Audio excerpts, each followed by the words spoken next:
Hello friends, ഇന്ന് നമ്മൾ discuss ചെയ്യുന്നത് 10ാം ക്ലാസ് ബയോളജി മലയാളം മീഡിയത്തിൻ്റെ രണ്ടാമത്തെ ചാപ്റ്ററിൻ്റെ കണ്ടിന്യൂഷനാണ്. ആദ്യത്തെ ഭാഗം കാണാത്തവർ അത് പോയിട്ട് കാണുക. അതിൻ്റെ കണ്ടിന്യൂഷനായിട്ടായിരിക്കും നമ്മൾ പഠിപ്പിക്കുന്നുണ്ടാവുക. ഇവിടെ നമുക്ക് നോക്കുന്നത് നമുക്ക് കണ്ടെത്താം.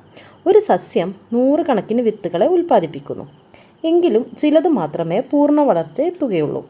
ഈ സസ്യത്തിൽ നിന്ന് ദശലക്ഷക്കണക്കിന് വർഷങ്ങൾക്ക് ശേഷം പുതിയൊരു സസ്യ സ്പീഷീസ് രൂപപ്പെടാനിടയുള്ള സാഹചര്യങ്ങൾ എന്തായിരിക്കും? നിങ്ങൾക്ക് എന്താണ് തോന്നുന്നത്? എൻ്റെ അഭിപ്രായത്തിൽ പറയുകയാണെങ്കിൽ നമ്മൾ ഇതുവരെ പഠിച്ചതിൻ്റെ ബേസിസിൽ നമുക്ക് സംസാരിച്ച് നോക്കാം. നമ്മുടെ പ്രകൃതിയാണ് അതിൻ്റെ മെയിൻ റീസൺ. നമ്മുടെ ചുറ്റുപാടാണ് അതിൻ്റെ മെയിൻ റീസൺ വരുന്നത്. എന്തൊക്കെയാണ്? കാലാവസ്ഥ, പിന്നെ ഭക്ഷണത്തിൻ്റെ ലഭ്യത എന്ന് പറയുമ്പോൾ സസ്യജാലങ്ങളുടെ കേസിൽ എന്താണ്? മണ്ണിൻ്റെ ഫലഭൂയിഷ്ഠത, പിന്നെ അതുപോലെ തന്നെ ഈ കാലാവസ്ഥയിൽ വരുന്നതാണ് മഴ, കാറ്റ്, വെയിൽ, എല്ലാം, ചൂട്, എല്ലാം, സൂര്യപ്രകാശത്തിൻ്റെ ലഭ്യത എല്ലാം അതിൽ വരുന്നതാണ്. ഇനി എങ്ങനെയാണ് പുതിയൊരു സസ്യ സ്പീഷീസ് എങ്ങനെയാണ് ഉണ്ടായി വരുന്നത്? ആദ്യമുള്ള സസ്യ സ്പീഷീസിന് ഇവിടെ നിലനിൽക്കാൻ പറ്റാത്ത അവസ്ഥ വരുമ്പോൾ ആ സാഹചര്യത്തെ തരണം ചെയ്യാൻ വേണ്ടിയിട്ട് എന്ത് ചെയ്യും? അവർ മാർഗ്ഗങ്ങൾ കണ്ടെത്തും. ഇപ്പോൾ നമ്മൾ എക്സാമ്പിൾ പഠിച്ചിട്ടുണ്ടായിരുന്നു ജിറാഫിൻ്റെ കാര്യം. ജിറാഫിൻ്റെ ഭാഗത്തുള്ള എന്ത് ചെയ്തു? പുല്ലുകളൊക്കെ മുളച്ച് ചെടികളും വൃക്ഷങ്ങളുമായി മാറിയപ്പോൾ താഴേന്ന് പറിച്ച് തിന്ന പോലെ അവർക്ക് എന്ത് ചെയ്യാൻ പറ്റില്ല? ഇല കഴിക്കാൻ പറ്റാണ്ടായപ്പോൾ അവരെന്ത് ചെയ്തു? കഴുത്ത് നീട്ടിയെന്നാണ് ലാമാർക്ക് പറഞ്ഞിട്ടുണ്ടായിരുന്നത്. അത് എത്രത്തോളം ശരിയാണ് തെറ്റാണ് എന്നുള്ളത് നമ്മൾ നോക്കേണ്ട ആവശ്യമില്ല. പക്ഷേ അങ്ങനെ ഒരു സംഭവം ഉണ്ടായിട്ടുണ്ട്. അതായത് ജിറാഫുകളുടെ കഴുത്ത് നീണ്ടു പോയിട്ടുണ്ട്. അതിൻ്റെ കാരണം ലാമാർക്ക് പറഞ്ഞത് ശരിയാണോ എന്നുള്ളത് നമുക്ക് പിന്നീട് ചർച്ചയ്ക്കിടാം. പക്ഷേ അങ്ങനെ ഒരു സംഭവം അവിടെ നടന്നിട്ടുണ്ട്. അപ്പോൾ അതിൻ്റെ കാരണം എന്തായിരുന്നു? അവിടെ ഭക്ഷണത്തിൻ്റെ ലഭ്യതയായിരുന്നു അതിൻ്റെ കാരണം. അപ്പോൾ അങ്ങനെയാണ് ഒരു പുതിയ സസ്യ സ്പീഷീസ് രൂപപ്പെട്ടു വരുന്നത്. അപ്പോൾ ഭൂമിയിലെ മഹത്തായ ദൃശ്യവിസ്മയം. 1973 മുതൽ 2012 വരെ റോസ്മേരി, പീറ്റർ ഗ്രാൻഡ് എന്നീ ശാസ്ത്രജ്ഞർ ഗാലപ്പഗോസ് ദ്വീപുകളിൽ ഡാർവിൻ്റെ കുരുവികളെക്കുറിച്ച് കൂടുതൽ പഠനങ്ങൾ നടത്തി. ആരൊക്കെയായിരുന്നു? Rosemary, Peter Grant. ഗാലപ്പഗോസ് ദ്വീപിലെ ഡാർവിൻ്റെ കുരുവികളെക്കുറിച്ചാണ് പഠനം നടത്തിയത്. വരൾച്ച, ഭക്ഷ്യലഭ്യതയിലെ വ്യത്യാസങ്ങൾ എന്നിവ പോലുള്ള പാരിസ്ഥിതിക അതാണ് ഞാൻ പറഞ്ഞ ചുറ്റുപാട് സമ്മർദ്ദങ്ങളാൽ കുരുവികളുടെ കൊക്കിൻ്റെ വലിപ്പം, ആഴം, ആകൃതി എന്നിവയിലുണ്ടായ ഘടനാപരമായ മാറ്റങ്ങൾ അവർ നിരീക്ഷിച്ചു. DNA സീക്വൻസിംഗ് സാങ്കേതികവിദ്യ ഉപയോഗിച്ച് കൊക്കിൻ്റെ ആഴത്തെയും ബലത്തെയും സ്വാധീനിക്കുന്ന BMP4 ജീനിൻ്റെയും കൊക്കിൻ്റെ ആകൃതിയെ നിർണ്ണയിക്കുന്ന ALX1 ജീനിനെയും അവർ തിരിച്ചറിഞ്ഞു. അപ്പോൾ എന്താണ് പറഞ്ഞത്? റോസ്മേരിയും പീറ്റർ ഗ്രാൻഡും അങ്ങനെ 2 സയൻറ്റിസ്റ്റുകൾ എന്ത് ചെയ്തു? ഗാലപ്പഗോസ് എന്നുള്ള സ്ഥലത്ത് പോയി അവിടെ ഡാർവിൻ്റെ ഫിഞ്ചസിൻ്റെ കൊക്കുകളെക്കുറിച്ച് പഠിച്ചു. അങ്ങനെ കൊക്കുകളെക്കുറിച്ച് പഠിച്ച സമയത്താണ് എങ്ങനെയാണ് DNA സീക്വൻസിങ് നടത്തിയിട്ട് എന്ത് ചെയ്തു? 2 തരം ജീനുകളുണ്ടെന്ന് പഠിച്ചു. BMP4, ALX1. BMP4 എന്തിനെയായിരുന്നു നിയന്ത്രിച്ചിരുന്നത്? കൊക്കിൻ്റെ ആഴം. കൊക്ക് എന്നാണ് ഓൾറെഡി ഞാൻ പറഞ്ഞിട്ടുണ്ട്. ചുണ്ടിൻ്റെ ഭാഗത്തുള്ള പക്ഷികൾ കാണപ്പെടുന്നതാണ് കൊക്ക് എന്ന് പറയുന്നത്. അപ്പോൾ ALX1 എന്തായിരുന്നു? കൊക്കിൻ്റെ ആകൃതി. മനസ്സിലായല്ലോ? കൊക്കിൻ്റെ ആകൃതി. അപ്പോൾ ഈ 2 കാര്യങ്ങളും DNA സീക്വൻസിങ് വഴി അവർ തിരിച്ചറിഞ്ഞു. കാലക്രമേണ ഈ ജനിതക വ്യതിയാനങ്ങൾ വ്യക്തിപരമായ കൊക്കുകളുള്ള കുരുവികളെ ഗാലപ്പഗോസിലെ വ്യത്യസ്ത പാരിസ്ഥിതിക സ്വഭാവമുള്ള ദ്വീപുകളിൽ രൂപപ്പെടുത്തി എന്ന നിഗമനത്തിൽ അവർ എത്തിച്ചേർന്നു. പിന്നീട് എന്താണ് ഉണ്ടായത്? ജനിതക വ്യതിയാനങ്ങൾ നടന്ന്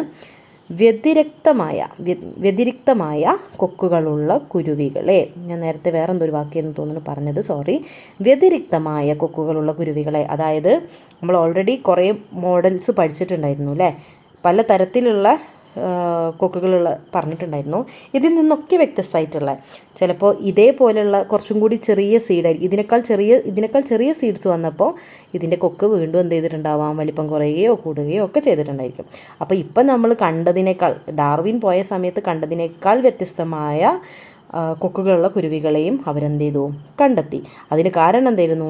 ജനിതക വ്യതിയാനങ്ങൾ. കാരണം ഈ BMP4, ALX1 എന്നുള്ള ജീനുകളിൽ നമ്മൾ നേരത്തെ പറഞ്ഞ പോലെ മ്യൂട്ടേഷനോ എന്തെങ്കിലുമൊക്കെ നടന്നിട്ട് എന്ത് ചെയ്തിട്ടുണ്ടാവും, ജീനുകൾ വ്യത്യാസപ്പെട്ടിട്ടുണ്ടായിരിക്കാം.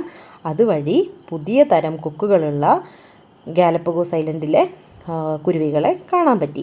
ഈ ഗവേഷണം ജനിതകശാസ്ത്രം, ശരീരഘടനാശാസ്ത്രം, തന്മാത്രാ ജീവശാസ്ത്രം എന്നീ പഠനങ്ങളിലൂടെ പരിണാമത്തിന് നേരിട്ടുള്ള തെളിവുകൾ നൽകി. പിന്നീട് വന്ന ശാസ്ത്രജ്ഞർക്ക് പഠിക്കാൻ ഇതൊരു ബേസായി മാറി എന്നാണ് പറയുന്നത്.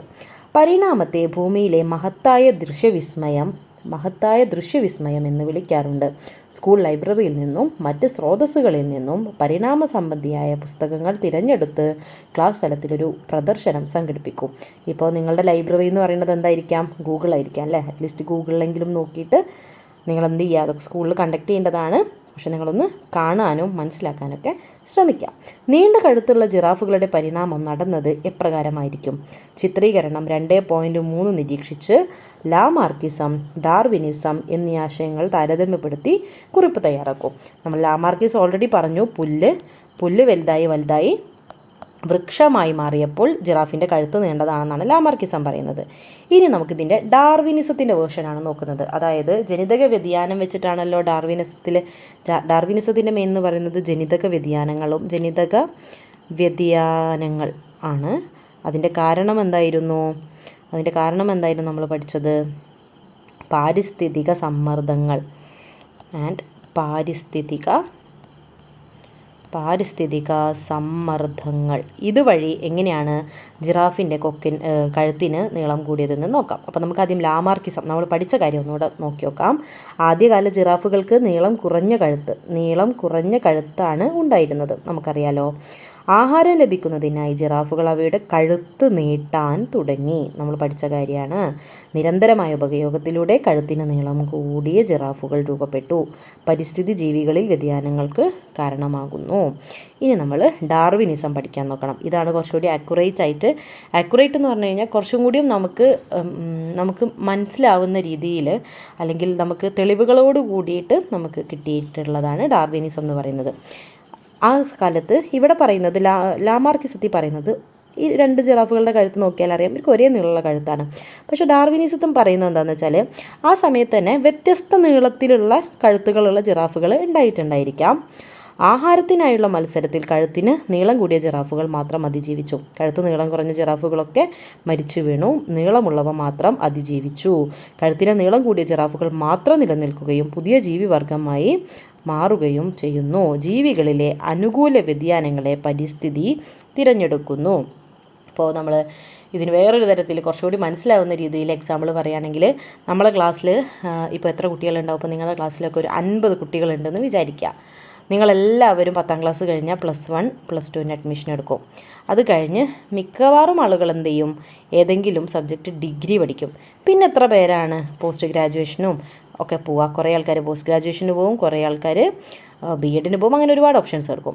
അതിൽ കുറേ ആളുകൾ എന്ത് ചെയ്യും? ദുബായിലേക്ക് പോകും. കുറേ ആളുകൾ ഏതെങ്കിലും തരത്തിൽ ഫാമിലി റിലേറ്റഡ് ആയിട്ടുള്ള ജോലികൾ ചെയ്യാൻ പോകും. അപ്പം നമ്മുടെ സാഹചര്യമാണ് നമ്മൾ എങ്ങനെ നിലനിൽക്കണം. ഇപ്പോൾ അക്കാഡമിക്സിൻ്റെ കാര്യം പറയുകയാണെങ്കിൽ അതിൽ നിലനിൽക്കുക എന്നുള്ളത് ഒരു സർവൈവൽ ഓഫ് ദ ഫിറ്റസ്റ്റ് ആണ്. അതായത് നമ്മുടെ നിലനിൽക്കാൻ വേണ്ടിയിട്ട് നമ്മൾ എങ്ങനെയാണ് ഒരു മത്സരം നടക്കുന്ന സമയത്ത് ആരാണോ നന്നായി പെർഫോം ചെയ്യുന്നത്, ആരാണോ അതിന് ഏബിൾ ആയിട്ടുള്ളത്, അവരെന്ത് ചെയ്യും? നിലനിന്ന് പോവും. ബാക്കിയുള്ളവരെല്ലാം പുറത്തേക്ക് പോവും, വേറെ രീതിയിലേക്ക് മാറും. ഇവിടെ ആ ജിറാഫുകളൊക്കെ മരിച്ചു വീഴാനുണ്ടായത്. നീളം കൂടിയ ആളുകൾ മാത്രം നിലനിന്നു. അപ്പോൾ ലാമാർക്കിസം, ഡാർവിനിസം എന്നിവയുടെ താരതമ്യ പഠനം അധിക വിവരം ശേഖരിച്ച് കൂടുതൽ വസ്തുതകൾ ഉൾപ്പെടുത്തുക, അത് പ്രസൻറ്റ് ചെയ്യാനാണ് പറയുന്നത്. ജീവിവർഗങ്ങളുടെ ഉൽപ്പത്തിയുമായി ബന്ധപ്പെട്ട ഡാർവിൻ്റെ സിദ്ധാന്തത്തിൽ പരിമിതികൾ ഉണ്ടായിരുന്നോ? നമുക്ക് നോക്കാം. ഈ പരിമിതികൾ ഡാർവിനിസത്തിന് വെല്ലുവിളി ഉണ്ടാക്കാതിരിക്കൂലല്ലോ. കാരണം സ്വാഭാവികമായിട്ടും എന്ത് ചെയ്തിട്ടുണ്ടായിരിക്കാം? ഏതൊരു തിയറി എടുത്താലും അതിനൊരു കുറവുണ്ടായിരിക്കും. ആ കുറവുകളെ നികത്താനുള്ളതാണ് എന്തായിട്ട് വരിക? അടുത്തൊരു നിയമമായിട്ട് അല്ലെങ്കിൽ അടുത്തൊരു പഠനമായിട്ട് വരാം. അപ്പം അങ്ങനെ ഡാർവിനിസം ഔട്ട്ഡേറ്റഡ് ആയില്ലെങ്കിൽ പോലും അതിൻ്റെ പരിമിതികളെ ഉൾപ്പെടുത്തിക്കൊണ്ട് അതിനൊരു പരിഹാരമായിട്ട് വന്നതാണ് നിയോ ഡാർവിനിസം. കുറച്ചും കൂടിയും വ്യത്യാസപ്പെടുത്തിയ ഡാർവിനിസം. വ്യതിയാനത്തിൻ്റെയും പാരമ്പര്യ പ്രേഷണത്തിൻ്റെയും ജനിതക അടിത്തറയെക്കുറിച്ച് ചാൾസ് ഡാർവിന് ധാരണയില്ലായിരുന്നു. അപ്പോൾ നമ്മളിവിടെ എന്ത് പറഞ്ഞു? മ്യൂട്ടേഷനെ കുറിച്ചോ അങ്ങനെയൊന്നും പറഞ്ഞില്ലല്ലോ. അതായത് ജീനുകളിൽ ഇപ്പോൾ നമ്മൾ ഓൾറെഡി ജീനുകളെ പറ്റിയിട്ട് ആരൊക്കെയായിരുന്നു, റോസ്മേരിയും പീറ്റർ ഗ്രാൻഡും, ഈ 2 സയൻറ്റിസ്റ്റുകൾ എന്താണ് ജനിതക ഘടനയെക്കുറിച്ച് പറഞ്ഞപ്പോഴും ഡാർവിന് അങ്ങനെ പറയാൻ പറ്റിയിട്ടുണ്ടായിരുന്നില്ല. ഡാർവിൻ്റെ ധാരണയില്ലാത്തതിനാൽ ഡാർവിൻ്റെ പരിണാമാശയവും വിമർശനങ്ങൾ വിധേയമായിട്ടുണ്ട്. എന്നാൽ ഗ്രിഗർ മെൻഡലിൻ്റെ കണ്ടെത്തലുകൾ, ഇവിടെ ഡാർവിന് ഇവിടെ കണ്ടുപിടിക്കുന്നുണ്ടെങ്കിൽ ഗ്രിഗർ മെൻഡൽ ഇപ്പുറം കണ്ടുപിടിക്കുന്നുണ്ടായിരുന്നു. ഇത് എന്തിലായിരുന്നു, പയർച്ചെടിയിലായിരുന്നു. ഇവിടെ എന്തായിരുന്നു, ഗാലപ്പഗോസ് കുരുവികളിലായിരുന്നു. എന്നാൽ ഗ്രിഗർ മെൻഡലിൻ്റെ കണ്ടെത്തലുകളും ക്രോമസോമുകളെയും ജീനുകളെയും കുറിച്ചുള്ള ധാരണകളും വന്നതോടെ പരിണാമത്തിനിടയാക്കുന്ന വ്യതിയാനങ്ങൾക്ക് കാരണം ജനിതക മാറ്റങ്ങൾ, ലൈംഗിക പ്രത്യുൽപാദന സമയത്തെ ജനിതക പുനഃസംയോജനം, ജീൻ പ്രവാഹം എന്നിവയാണെന്ന് തിരിച്ചറിഞ്ഞു. ഇവയൊക്കെ എന്താണ്, ജനിതക മാറ്റങ്ങൾ എന്താണ്, മ്യൂട്ടേഷനൊക്കെ വഴി ജീനുകളിൽ വ്യത്യാസം വരാം. നമ്മൾ 2 ജീനിൻ്റെ പേര് പഠിച്ചിട്ടുണ്ടായിരുന്നു. ഒന്ന് ആകൃതിക്കുള്ളതാണ്, ഒന്ന് ആഴത്തിനുള്ളതാണ്. ആ ജീനിന് മാറ്റം വരുമ്പോൾ ആഴത്തിനും വ്യാപ്തിക്കൊക്കെ മാറ്റം വരും. അപ്പോൾ ജനിതക മാറ്റങ്ങൾ വരാം. ലൈംഗിക പ്രത്യുൽപാദന സമയത്തെ ജനിതക പുനഃസംയോജനം, അതായത് ഇപ്പോൾ നമ്മൾ പറയുകയാണെങ്കിൽ ഒരു ഫാദർ, ഇവിടെ ഒരു മദർ, ഇവർ തമ്മിൽ ക്രോസ് ചെയ്ത് അവർക്കൊരു കുഞ്ഞുണ്ടാകുന്ന സമയത്ത് ഇവർ 2 പേരിലെയും പല ജീനുകളിലും എന്ത് ചെയ്യും, ഒഴുകിയിട്ട് മക്കളിലേക്ക് എത്താം. അപ്പോൾ ഇതിൻ്റെ പുനഃസംയോജനം ഉണ്ടാകും. ഇപ്പോൾ ഒരു അമ്മേൻ്റെ ഒരു സ്വഭാവവും അച്ഛൻ്റെ ഒരു സ്വഭാവവും കൂടി ഇവിടെ വെച്ച് മെർജ് ചെയ്യപ്പെടാം. അതേപോലെ തന്നെയാണ് കിളികളുടെ കാര്യം വരുമ്പോൾ, കുരുവികളുടെ കാര്യം വരുമ്പോൾ, ഇനി കുരുവികളുടെ കാര്യം എന്നല്ല, അവിടെയുള്ള എല്ലാ ജീവജാലങ്ങളുടെ കാര്യം അങ്ങനെ തന്നെയാണ്. ഈ ലൈംഗിക പ്രത്യുൽപാദന സമയത്ത് ജനിതക പുനഃസംയോജനം നടക്കുന്ന സമയത്ത് എന്ത് ചെയ്യാം, പുതിയ സ്വഭാവങ്ങൾ രൂപപ്പെടാം. പിന്നെ ജീൻ പ്രവാഹം, അതായത് നമുക്ക് പരമ്പരാഗതമായിട്ട് ജീൻ ഒഴുകി വരുന്നതായിട്ടാണ് നമ്മൾ പഠിച്ചിട്ടുള്ളത്. ഇവയെല്ലാമാണെന്ന് എന്ത് ചെയ്തിട്ടുണ്ട്, തിരിച്ചറിഞ്ഞിട്ടുണ്ട്. പോപ്പുലേഷൻ ജെനറ്റിക്സും പാലിയൻറ്റോളജിയും പരിസ്ഥിതി ശാസ്ത്രവും തുടങ്ങിയ മേഖലകളിൽ നിന്നുള്ള തെളിവുകളും തുടർ പഠനങ്ങളും ഡാർവിനിസത്തോട് കൂട്ടിച്ചേർത്ത് നിയോ ഡാർവിനിസം, അതായത് ഡാർവിൻ പഠിപ്പിച്ചിട്ടുള്ള പരിസ്ഥിതിയുമായി ബന്ധപ്പെട്ട കാര്യങ്ങളും ജനിതക കാര്യങ്ങളും കൂട്ടിച്ചേർത്ത് നിയോ ഡാർവിനിസം രൂപപ്പെടുത്തിയതോടെ വിമർശനങ്ങൾക്കിടയില്ലാത്ത വിധം ഡാർവിനിസം യുക്തിഭദ്രമായി എന്നാണ് പറയുന്നത്. ജീവപരിണാമവുമായി ബന്ധപ്പെട്ട് നിരവധി ആധുനിക ഗവേഷണങ്ങൾ നടക്കുന്നുണ്ട്. ഇവല്യൂഷണറി ക്ലിനിക്കൽ മെഡിസിൻ ആരോഗ്യ സംരക്ഷണത്തിന് പരിണാമാശയങ്ങൾ ഉപയോഗിക്കുന്നു. നിരവധി ഇവല്യൂഷണറി ക്ലിനിക്കൽ മെഡിസിൻ, അങ്ങനെ ഒരു ഡിസിപ്ലിൻ തന്നെ, അങ്ങനെ ഒരു മേഖല തന്നെ മെഡിക്കൽ ഫീൽഡിലുണ്ട് എന്നാണ് പറയുന്നത്. നമുക്ക് പരിണാമാശയങ്ങളാണ് ഇതിലേറ്റവും കൂടുതൽ ഉപയോഗിക്കുന്നത്. എവല്യൂഷനും പരിണാമവും രണ്ടും ഒരേ വാക്ക് തന്നെയാണ് കേട്ടോ വരുന്നത്. ഉദാഹരണത്തിന് ബാക്ടീരിയകളോ വൈറസുകളോ കാലക്രമേണ മരുന്നുകളെ പ്രതിരോധിക്കുന്ന തരത്തിൽ പരിണമിക്കുന്നത് ഇങ്ങനെയെന്ന് പഠിക്കുന്നു. നമ്മൾ ഈ ചാപ്റ്ററിൻ്റെ ആദ്യത്തെ ഭാഗത്ത് ഒരു കേസ് സ്റ്റഡി പഠിച്ചിട്ടുണ്ടായിരുന്നു. ആ കേസ് സ്റ്റഡിയിൽ മൈക്രോബിയൽസിനോടുള്ള അല്ലെങ്കിൽ ബാക്ടീരിയകളോടും വൈറസിനോടുമുള്ള അവരുടെ ഒരു റെസിസ്റ്റൻസ് വരുന്ന അവരെന്ത് ചെയ്യും, നമ്മൾ ആൻറ്റി മൈക്രോബിയൽ റെസിസ്റ്റൻസ് എന്നൊക്കെ പറഞ്ഞിട്ട് പഠിച്ചിട്ടുണ്ടായിരുന്നു. ആ കാര്യം തന്നെയാണ് ഇവിടെ പറയുന്നത്. ഇതിലൂടെ പുതിയ ചികിത്സാ മാർഗങ്ങൾ സൃഷ്ടിക്കുന്നതിനോ നിലവിലുള്ള കൂടുതൽ മെച്ചപ്പെടുത്തുന്നതിനോ കഴിയുന്നു. ഒരു വ്യക്തിയുടെ ജീനുകളും കുടുംബത്തിൻ്റെ ജനിതക ചരിത്രവും പരിശോധിച്ച് പേഴ്സണലൈസ്ഡ് മെഡിസിൻ രൂപകൽപ്പന ചെയ്യുന്നു. അതായത് അപ്പോൾ എന്ത് ചെയ്തു, ഈ കേസ് സ്റ്റഡിയിൽ എന്തായിരുന്നു, ഒരാൾക്ക് അസുഖം വരുന്നു, അദ്ദേഹത്തിന് ആൻറ്റിബയോട്ടിക്കുകൾ കൊടുക്കുന്നു, അസുഖം മാറുന്നു, വീട്ടിൽ പോകുന്നു. അദ്ദേഹത്തിന് വീണ്ടും ഇതേ അസുഖം തന്നെ വരുന്നു, ആൻറ്റിബയോട്ടിക്കുകൾ കൊടുക്കുന്നു, അദ്ദേഹം വീട്ടിൽ പോകുന്നില്ല, അദ്ദേഹം മരിക്കുന്നു. കാരണം അദ്ദേഹത്തിനകത്തുള്ള ബാക്ടീരിയ എന്ത് ചെയ്തു, ഈ ആൻറ്റിബയോട്ടിക്കിനോട് പ്രതിരോധിച്ച് നിന്ന് പിന്നീട് പുതിയ തരത്തിലുള്ള മരുന്നുകൾ കണ്ടുപിടിക്കുന്നതിന് മുന്നേ അദ്ദേഹം മരിക്കുന്നു. അപ്പോൾ അതെന്താ ഈ ഒരു വെല്ലുവിളിയായി മാറി. ഒരാൾക്ക് വന്ന അസുഖം പിന്നീട് വരുമ്പോൾ എന്ത് ചെയ്യാൻ പറ്റുന്നില്ല, ആദ്യം കൊടുത്ത മരുന്ന് കൊടുക്കാൻ പറ്റുന്നില്ല. അപ്പോൾ പുതിയ പേഴ്സണലൈസ്ഡ് മെഡിസിൻ രൂപകൽപ്പന ചെയ്യേണ്ടി വരുന്നു. ഇതിനെല്ലാം സഹായിച്ചത് ആരായിരുന്നു? എവല്യൂഷണറി ക്ലിനിക്കൽ മെഡിസിൻ പരിണാമാശയങ്ങളായിരുന്നു. DNA പഠനങ്ങളും ആർട്ടിഫിഷ്യൽ ഇൻ്റലിജൻസും AI രോഗങ്ങളെ മനസ്സിലാക്കാനും അവയെ ചെറുക്കാനുമുള്ള പുതിയ വഴികൾ കണ്ടെത്താനും ഡോക്ടർമാരെ സഹായിക്കുന്നു.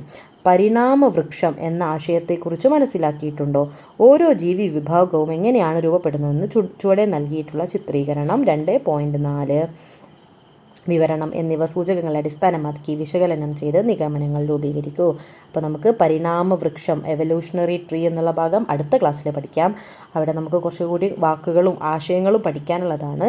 ഇത്രയും പഠിപ്പിച്ച കാര്യങ്ങൾ മനസ്സിലായി എന്ന് വിചാരിക്കുന്നു. എന്തെങ്കിലും സംശയങ്ങളുണ്ടെങ്കിൽ കമൻറ്റ് സെക്ഷനിൽ ചോദിക്കാൻ മറക്കരുത്. Okay, thank